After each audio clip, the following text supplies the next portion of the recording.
Hey, what's up, everybody? It's Michael MCC29 here with another DraftKings video for esports. I have shown this sheet before, but I I wanted to approach it a little differently in this video. I think that one thing that's helpful to understand for people when they're building their lineups is the most expensive lineup combinations with stacking are going to have a mid or an AD carry as a captain. I think everybody understands that, right?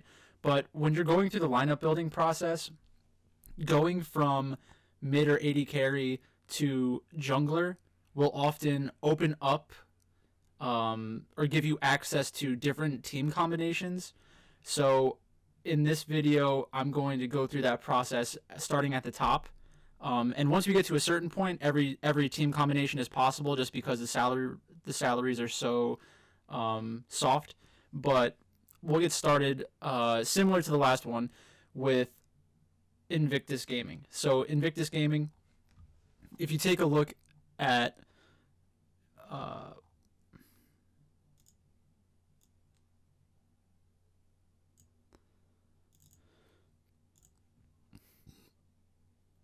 all right, so we're gonna start off with Invictus Gaming. I'm just gonna take some notes on the side to kind of explain how changing things around gets us new potential team stacks.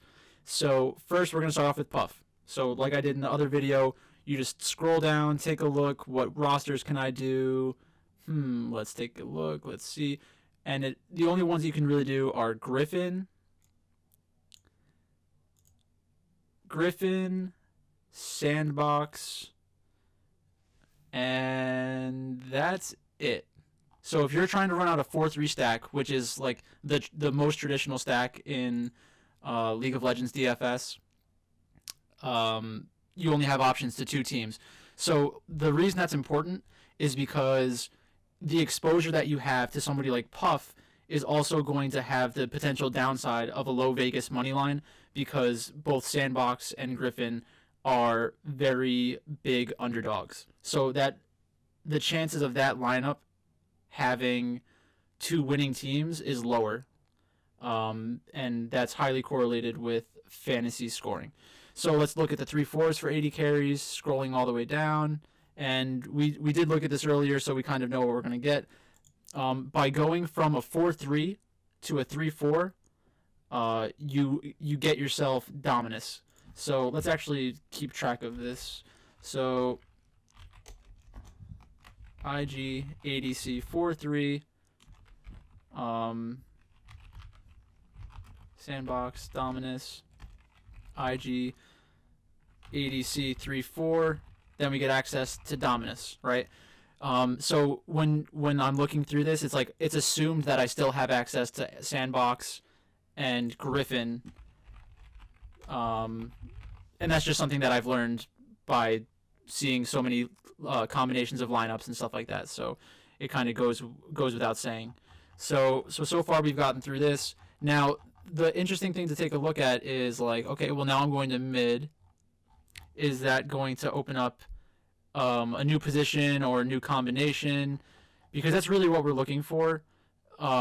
Is to have the highest equity lineups possible that are hopefully not um, able to be easily stacked. So it's like a little bit more difficult for people to find out. So when we go to IG mid 4-3, in the last example, we only had one potential lineup for IG plus Sandbox, but now we have four. So that means that we're going in the right direction. So just my familiarity with the sheet, I know that we're probably going to find a lot more lineups down here as well. So we have Dominus, Sandbox, and Griffin, but we have more potential combinations. So if you were comfortable with picking an underdog, meaning Dominus, Sandbox, or Griffin, you get the same teams but more combinations of those teams. So having access to the captain being rookie, if that is your primary goal, is to have access to rookie as a captain, you're going to need to be able to do this kind of stack.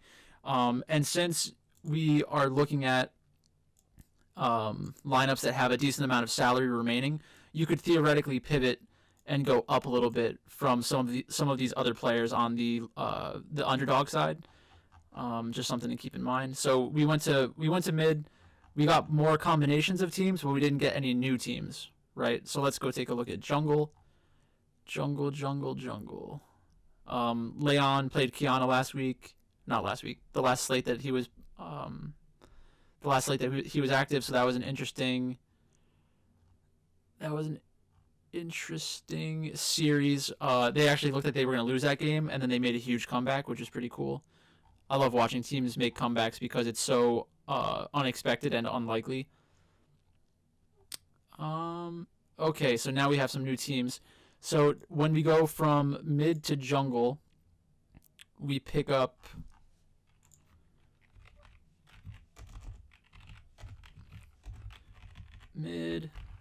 jungle. We pick up a Freak of Freaks and RNG. So a Freak of Freaks against Damwon Gaming. A Freak of Freaks got embarrassed yesterday. So I think that their ownership is going to be even lower than it would be normally. I do think Damwon Gaming is a better team, but because of what happened yesterday, I would be willing to take a chance on a Freak of Freaks, because I don't think they can play that bad two slates in a row. So worst case scenario, I think they lose 2 games, but have 1 win included. All right, but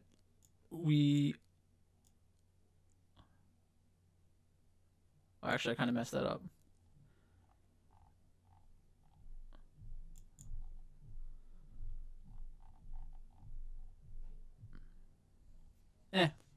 I messed it up, but it's fine. So, okay, so let's go to top.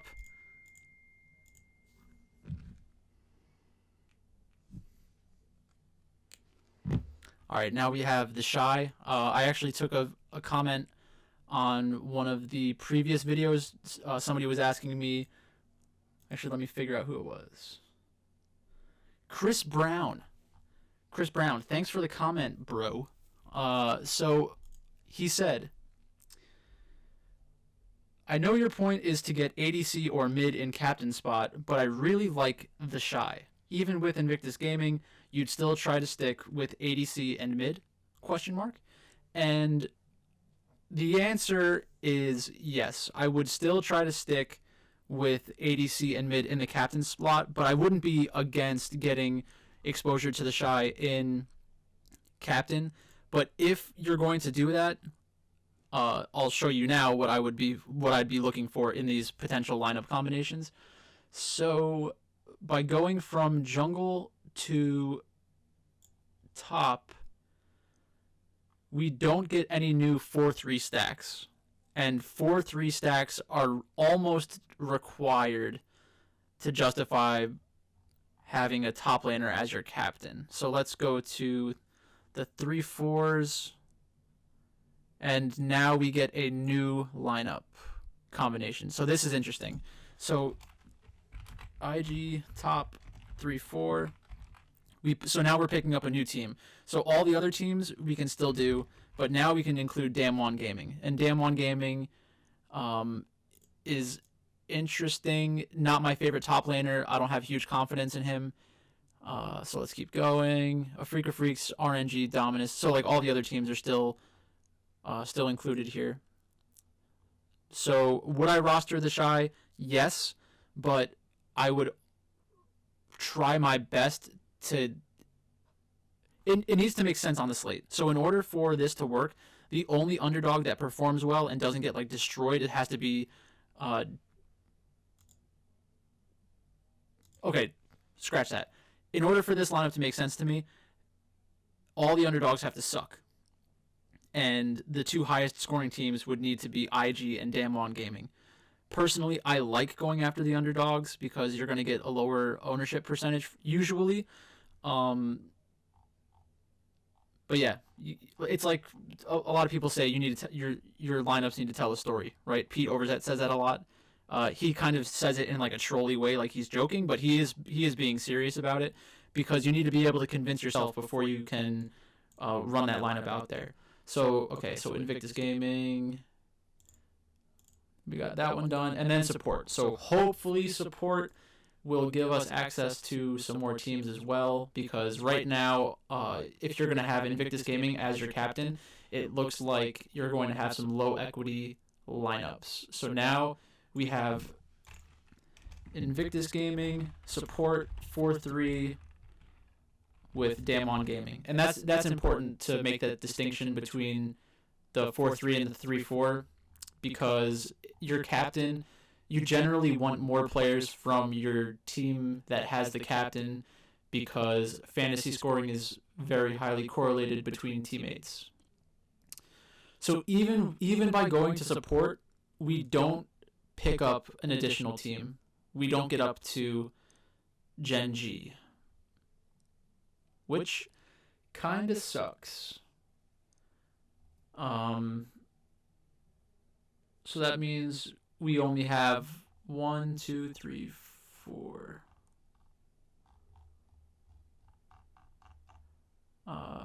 Victory 5.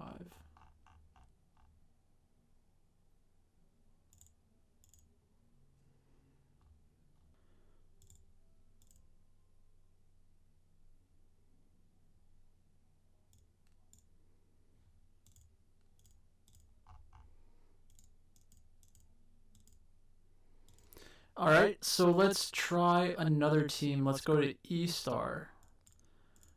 E-Star and Invictus Gaming are the two most expensive teams on the slate. Like, one thing that DraftKings tries to do is like make the top laner and support from one team be the most expensive, and then the jungle or mid laner from another team be the most expensive. They're all still very highly correlated, but they switch that up a little bit sometimes.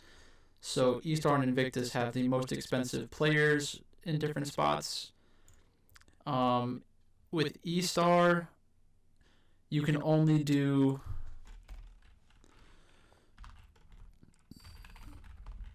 4-3 stacking with Griffin and V5. I wonder why that is.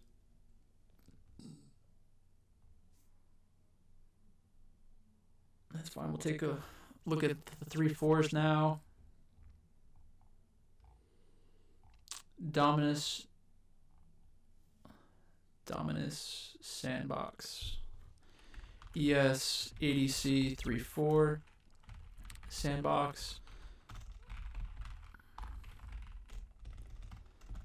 So by going from a 4-3 to a 3-4, we pick up 2 additional teams that we can stack with. How close is it on the other ones? Sandbox. Yeah, it's pretty close. Okay, so that's 80 carry. And again, I'm looking specifically for new teams that I can stack with, because it's like a threshold kind of thing. Like, you want to be in the spot where you can just make it work, because those are going to be the ones that are the closest to 50,000, meaning your win equity is pretty high. So we can do a 4-3 with Sandbox, which is good. Griffin and Victory 5. We still can't do it with Dominus, though. So let's see. Is there a new team? All right, now we can do 3-4s with Dominus again.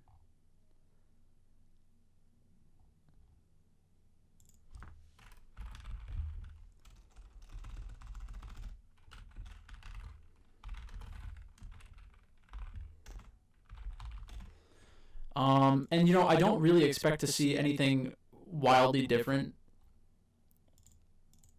from Invictus Gaming, because they are the 2 most expensive teams. But just you have to be consistent with your process and make sure you go through all the motions, because you don't want to miss out on that one lineup that your generator would have thrown out at you and would have won you a bunch of money. And that has happened in the past. So ES jungler 4-3 Sandbox Griffin and V5. And then just look for the new team. Afrika Freaks.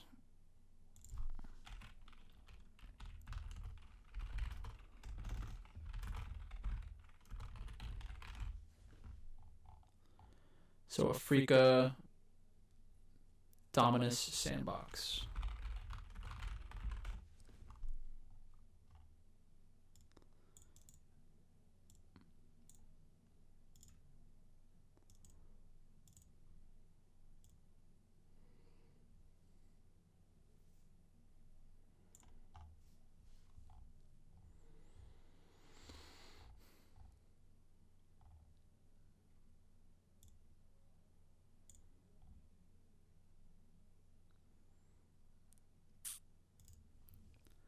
So yeah, like you see a lot, it's going to be so highly correlated between these teams.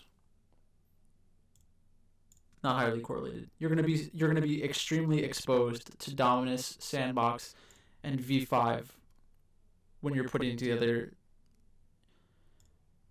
your E-star stacks. So like if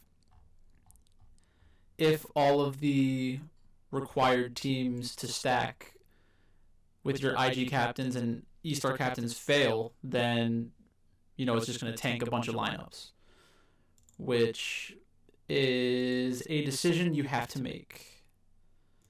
Like you kind of have to figure out, how do I think this slate is going to play out?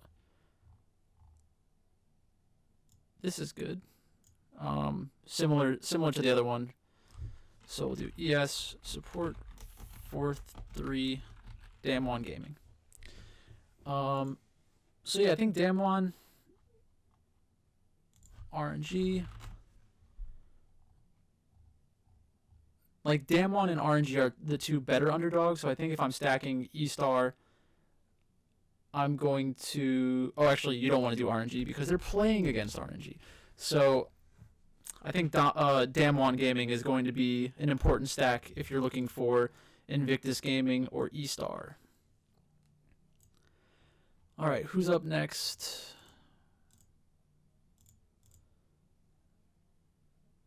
T1. One of my favorite teams. It is kind of like rooting for the Yankees because they're so good. But I am from New Jersey, so I root for the Yankees anyways. So I'm used to being lucky with the teams that I root for. And like when T1 first came to prominence and started winning all their tournaments, they really went about it in an interesting way. Like they were just a much more fun to watch team because of players like Faker.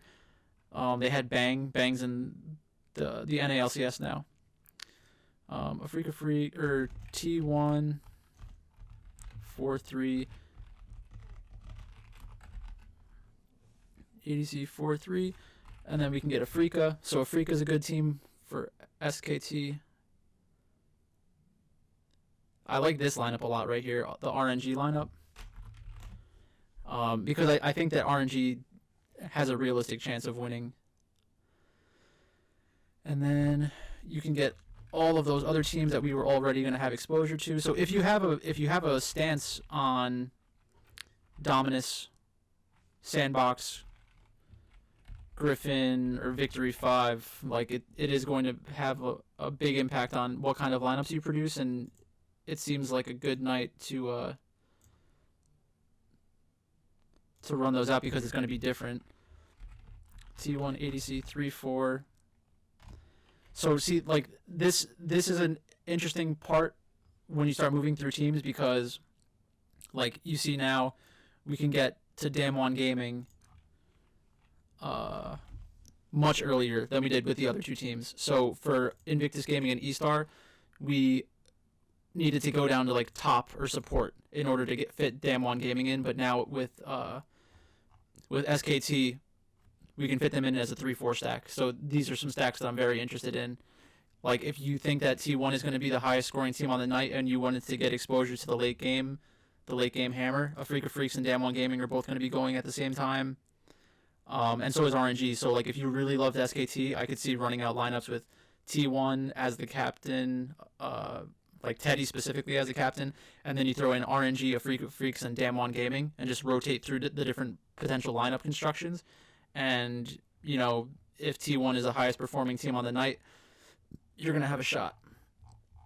So let's switch it up. Let's get Faker in there. Faker, I've mentioned this a bunch of times.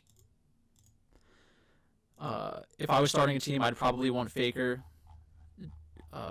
as my number one player. I know that he's not the flashiest anymore in terms of his play style, but the guy gets it done. He knows how to get the job done, and he can play so many different play styles. It's just a great skill set to have, because that makes him resistant to meta shifts and stuff like that. So T1, 3-4, Damwon Gaming. It looks like, is Faker a little more expensive than Teddy tonight? That's usually not the case. Yeah, so I'm not sure why the way that the rosters are lining up that way. So that kind of surprises me. Like, we couldn't get we couldn't get some of the lineups that I would have thought we could. Cause typically the starter. So make sure you check that before the games tonight. You're probably not going to be able to find that information because Korea doesn't release it. But maybe you get lucky. So jungle doesn't open us up to anything new, which sucks. And then when you get down to this part and you're looking at top laners and stuff like that, feels bad. You don't want to have to resort to this. I'm not running these kinds of lineups out there normally, so top's not going to get it done for me. And then support. Here we go. So if you do T1 support 4-3 E-star, that's interesting. E-star, EDG. The only one we can't do that with is Invictus Gaming. So that's another way to get exposure to T1 tonight, is by having a support as the captain. And in order for the support to be a worthwhile captain, you really want that team to win 2-0. Because the bonus points are extremely important for supports. Like, just looking at his game log, the highest fantasy performance for effort that I can find is 71 points. I know that his ceiling is higher than that, especially playing against Griffin. The last time I played against Griffin, they 2-0'd them and went 62.56. So it's tough. I don't know if I'm going to be able to get there, but we'll see how I feel when I'm, putting my lineups into DraftKings. I might feel different at that point. T1, EDG.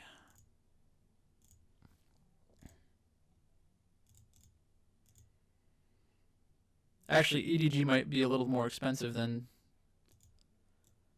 T1 in certain spots. DraftKings is not making it easy on us. Not easy tonight. Yeah, so now we're in the same situation we were in before.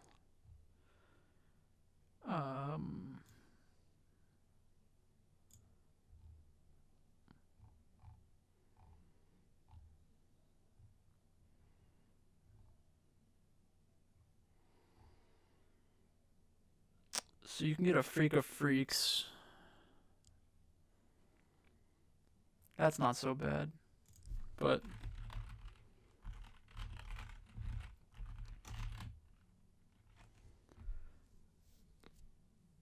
not great though either, So EDG, you could also do RNG. I like that one a lot more. I do like RNG tonight. I think they have a good chance of winning.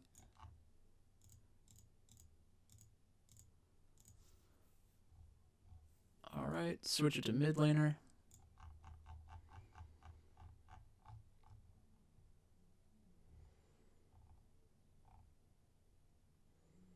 Same thing.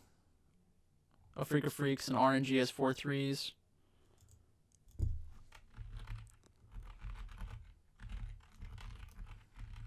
Which is better. That's better than having to go through the 80 carry, in my opinion. Like, I'd rather have a 4/3 stack with my mid laner than a 3/4 stack with my 80 carry, I think, for the most part. EDG mid 3/4. And then now we can get the damn one. So that opens up something for us.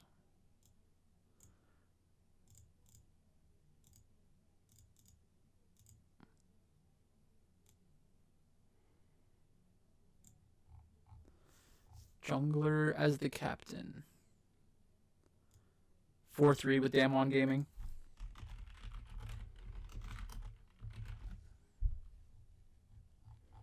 And then all the other teams still fit. And then EDG plus Damwon Gaming again.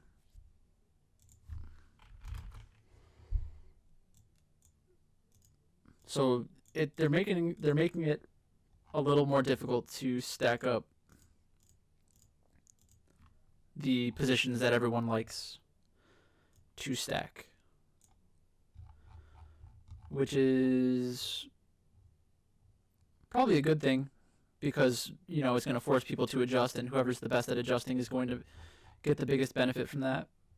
So hopefully having something like this allows me to, you know, kind of have a better understanding of what lineup constructions have a chance of winning tournaments. Okay, and now we're back to EDG support 4/3 with E-Star, T1,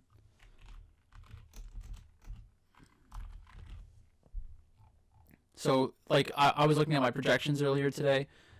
I'm starting to try to do projections. Like, you'll see in here that I have projections running through it. I'm skeptical about how good projections can be as a predictor, but I think that projections could be helpful if you're just like continuing the projection that begins from the Vegas lines and the DraftKings salary. So I'm working on something right now that might be helpful for people. Like, when I'm ready to release it, I'll give a more in-depth explanation, because I don't want people to get the wrong idea. Like, I'm not going to be releasing projections that I think reflect how I expect games to go. It's more just about, like, this is what quote unquote Vegas says is going to happen. So next up, Gen G. I think Gen G was one of the teams we liked earlier when we were discussing games with Kyle, because they seem a little too cheap.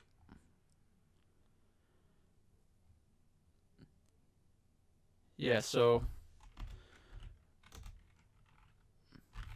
Gen G, ADC 4/3, Damwon Gaming. So that's a good lineup. It's a valid lineup construction. Might be better for a cash game than a tournament, but that only means that there's 1, 2, 3, 4, 5, basically 4 teams that you can't stack with, which are the 4 bigger favorites than them. And then the 3/4s are close, but they're not good enough. So if you wanted to get exposure, you'd have to pivot. I guess that's really one thing that I should mention, is that it doesn't mean that you can't have Puff as a captain, you know, like these expensive guys as captains.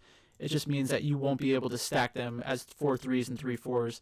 So you'll need to do like a 4-2-1 or something like that, which gets a lot more difficult to know, like, how things are going to go. So the mid laner is more expensive, I think, for Gen G. Yeah, slightly more expensive. So we're not going to gain access to any new combinations.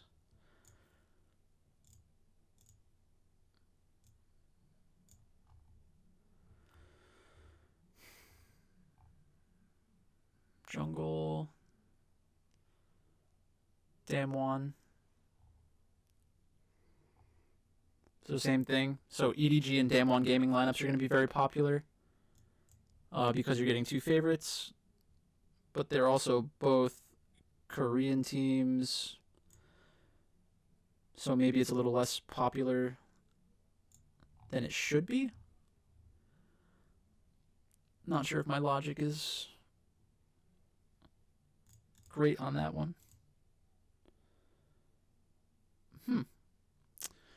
So I just took a look at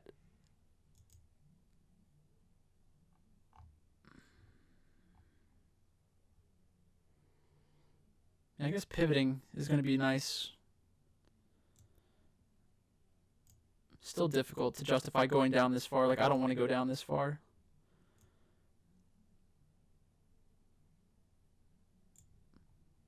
Okay, so now we can get Genji, top 4-3, E-Star. Only E-Star. That's not right.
Always finding, little things that you got to fix.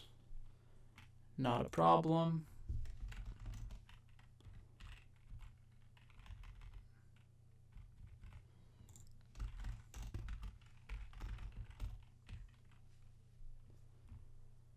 Okay, now we should be all good. EDG.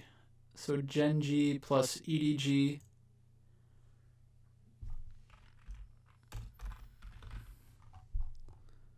We actually can't do E-Star. EDG, Genji, no T1. Yeah, so a lot of these stacks are not looking great just because it requires you to bring in these underdogs.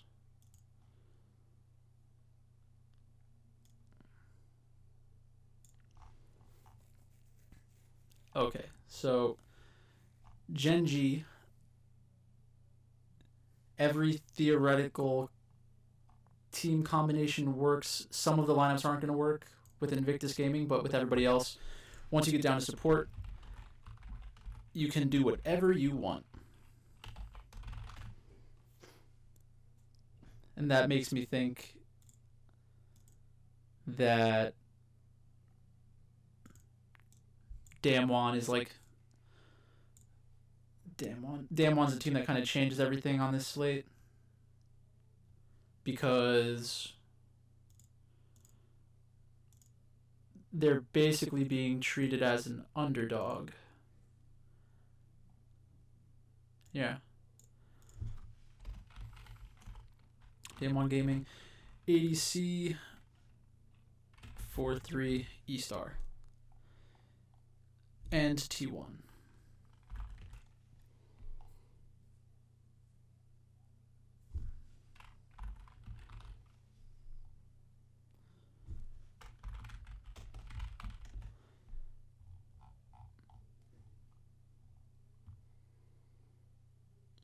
So the 4-3s are a little better than the 3-4s because you need that like just a little bit extra savings.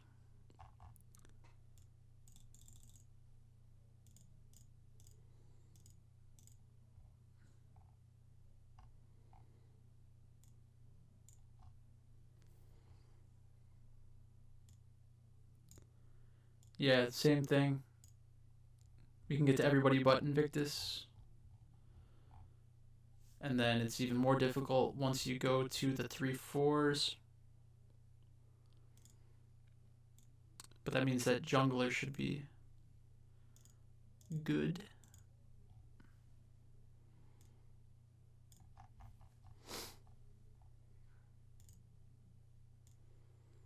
E-Star, IG, T1.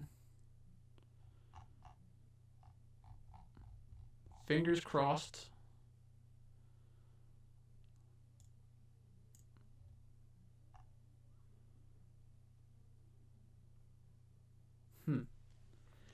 Very interesting. So 3-4. Like, I guess this is basically telling you that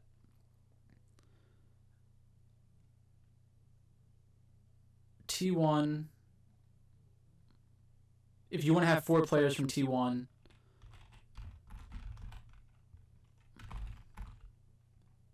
with access to Damwon Gaming, which is another favorite, you're going to have to go jungle 3-4.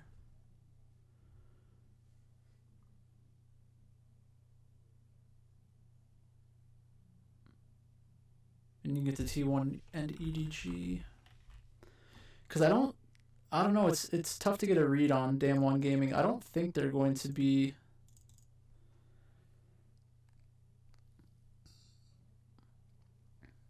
I don't think they're going to be the highest scoring team on the slate.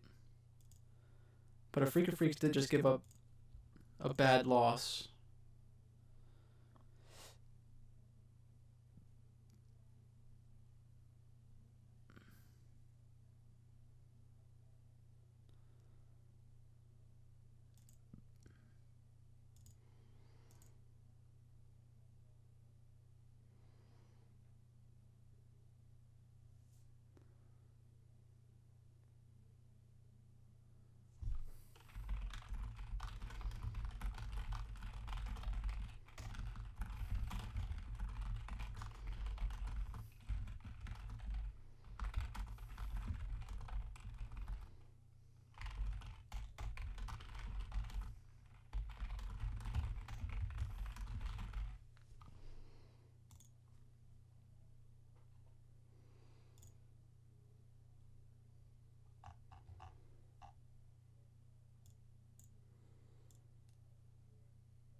Okay, so now we're on top laner. You can do Damwon Gaming top 3-4. Everyone except Invictus Gaming. And then since this is like the choke point, basically, I would expect these lineups to be pretty popular. Well, at least as popular as you can get for a 3-4 stack with the top laner, because those are not the best. They're good, like they're good from a cash perspective and like an equity perspective, but they're not good for taking down a tournament. I should be more specific. Specific when I say that. So then 4-3 we can get Invictus, and 3-4 we can get Invictus. So once you go to Damwon Gaming, support 3-4 everyone. So that's an important team to know about, Damwon Gaming. It seems like they are going to have very heavy.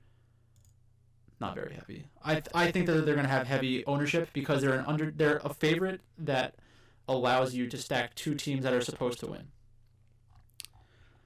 So hopefully Afrika Freaks is very contrarian tonight.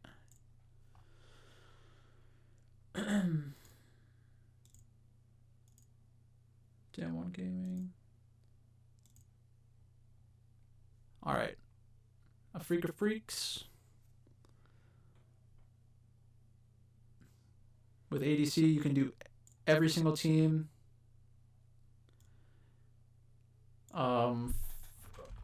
Africa Freaks, 80 carry, 3, 4.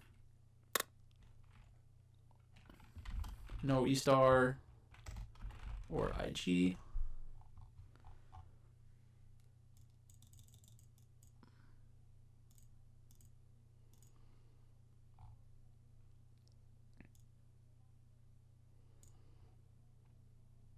And then once you get to the mid laner, you can do everybody.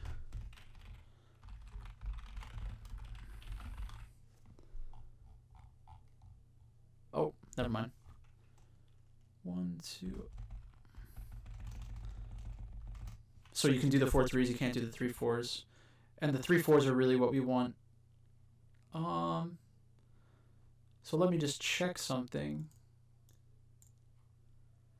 Like that's 100 off. But this one...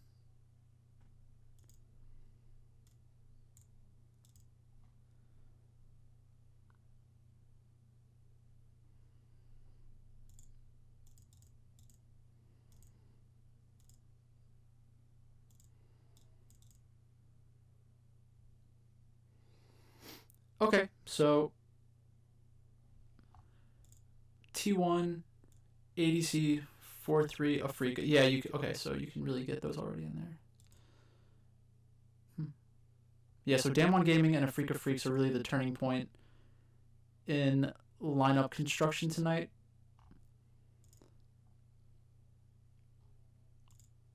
Let's see, DMO. DMO is probably the last. DMO, RNG.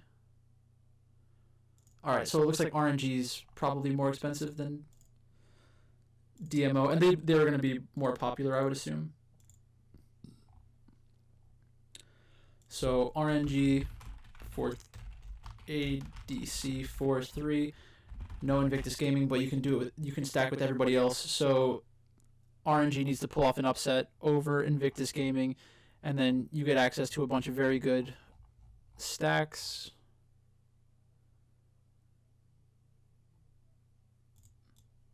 And then the mid laner should be... Oh.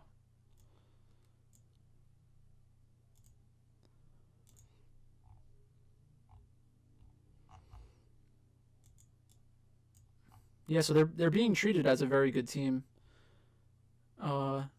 This is one of the only teams that you can run out as a T1 stack. I bet that one's pretty popular tonight. I mean, this has to be extremely popular tonight.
Okay, with mid, we can get to T1.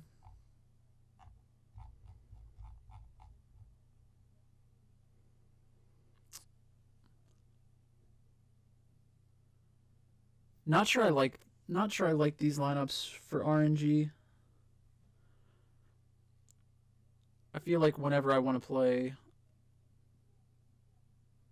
I guess I could do both, because you want to get combinations of Faker Teddy plus Xiaohu Betty. That's a funny combination of names. And it rhymes. Yeah, so that one's interesting. because RNG is a little bit more expensive just because of how popular they are. I think this is getting impacted by their normal ownership percentages more than anything, because like RNG is more expensive than Damn One Gaming, and Damn One Gaming is a favorite. So now we're starting to see the impact of LPL versus LCK. Like the amount that people are rostering them is impacting how DraftKings is doing their scoring or their salaries.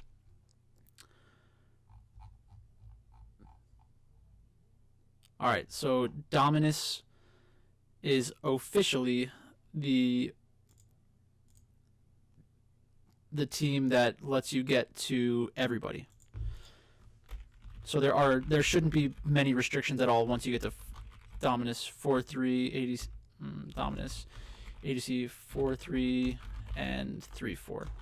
So that's where I'm going to end it. I know that this is probably a little bit longer and drier than it needed to be, but I'll try to chop it up a little bit to make it more palatable. Let me know if there would be any interest in me streaming this kind of thing, because like that way I could get give people some access and talk through the sheet and not have to worry about making it available to the public and making people pay for it yet, because that is the plan. Is I'll probably have something like this that I update for every contest for a small fee, because it takes so much time out of having to figure out what teams fit together. So yeah, that's basically it. Thanks a lot for watching again. The one takeaway that I would have from this is that you're going to need an unlikely team to win in order to get 80 carries and mid laners as your captains. Because, like, even for T1, you basically need a Freak of Freaks or RNG to win. I probably like a Freak of Freaks more than RNG, but we'll see how it goes. I'm excited for this slate tonight. I think there are a lot of good matches. It looks like all the favorites are in very good positions, but people always think that, so I'll have to do a little bit more digging and see if I can come up with anything contrarian. Thanks again for watching. Please subscribe, drop me a comment. I'm very responsive. I think I'm like at 100% right now for responding to everybody, including Twitter at League of Items. I'm Michael MCC29 on DraftKings. Feel free to send me like a head-to-head or something like that. Otherwise, good luck out there, and I'll see you tomorrow.